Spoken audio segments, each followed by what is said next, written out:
ಕುಮಟಾ ತಾಲೂಕಿನ ಮಿರ್ಜಾನ್ ಮುಗ್ವೆ ಕಾನ್ವಾಡಿಯ ಅಂಗನವಾಡಿಯೊಳಕ್ಕೆ ಪುಟಾಣಿ ಮಕ್ಕಳ ಆರೋಗ್ಯ ತಪಾಸಣೆ ಮಾಡಬೇಕಾದ ವೈದ್ಯರೊಬ್ಬರು ಎಸಿ ಕಾರ್ನಲ್ಲಿ ಕುಳಿತುಕೊಂಡು ಮಕ್ಕಳನ್ನ ಸುಡು ಬಿಸಿಲಿನಲ್ಲೇ ನಿಲ್ಲಿಸಿಕೊಂಡು ಆರೋಗ್ಯ ತಪಾಸಣೆ ಮಾಡಿರುವ ಘಟನೆ ಸ್ಥಳೀಯರ ತೀವ್ರ ಆಕ್ಷೇಪಕ್ಕೆ ಕಾರಣವಾಗಿದೆ.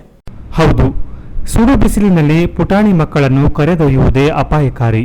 ಹೀಗಿರುವಾಗ ವೈದ್ಯರೊಬ್ಬರ ಈ ರೀತಿಯ ನಡೆ ಪಾಲಕರ ವಲಯದಲ್ಲಿ ತೀವ್ರ ಆಕ್ರೋಶಕ್ಕೆ ಕಾರಣವಾಗಿದೆ. ಅಂಗನವಾಡಿ ಮಕ್ಕಳಿಗೆ ಮಹಿಳಾ ಮತ್ತು ಮಕ್ಕಳ ಕಲ್ಯಾಣ ಇಲಾಖೆಯಿಂದ ಆಗಾಗ ಆರೋಗ್ಯ ತಪಾಸಣೆ ನಡೆಸಲಾಗುತ್ತದೆ. ಅದರಂತೆ ಕುಮಟಾ ತಾಲೂಕಿನ ಮಿರ್ಜಾನ್ ಗ್ರಾಮ ಪಂಚಾಯತ್ ವ್ಯಾಪ್ತಿಯ ಮುಗ್ವೆ ಕಾನ್ವಾಡಿ ಅಂಗನವಾಡಿಯಲ್ಲಿ ಆರೋಗ್ಯ ತಪಾಸಣೆಗೆ ವ್ಯವಸ್ಥೆ ಮಾಡಲಾಗಿತ್ತು.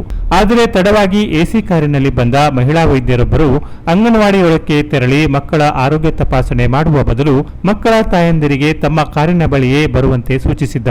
ಸುಡು ಬಿಸಿಲಿನಲ್ಲೇ ಮಕ್ಕಳನ್ನು ನಿಲ್ಲಿಸಿಕೊಂಡು ತಾವು ಎಸಿ ಕಾರಿನಲ್ಲಿ ಕುಳಿತು ಕಾಟಾಚಾರಕ್ಕೆ ಆರೋಗ್ಯ ತಪಾಸಣೆ ನಡೆಸಿ ಅಲ್ಲಿಂದ ತೆರಳಿದ್ದಾರೆ ಎನ್ನಲಾಗಿದೆ.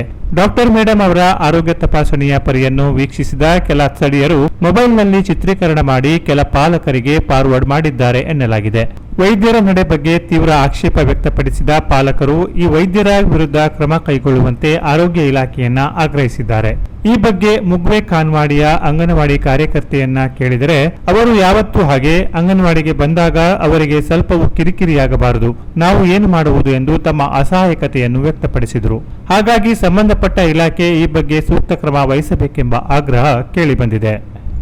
Canara plus news, Kumta.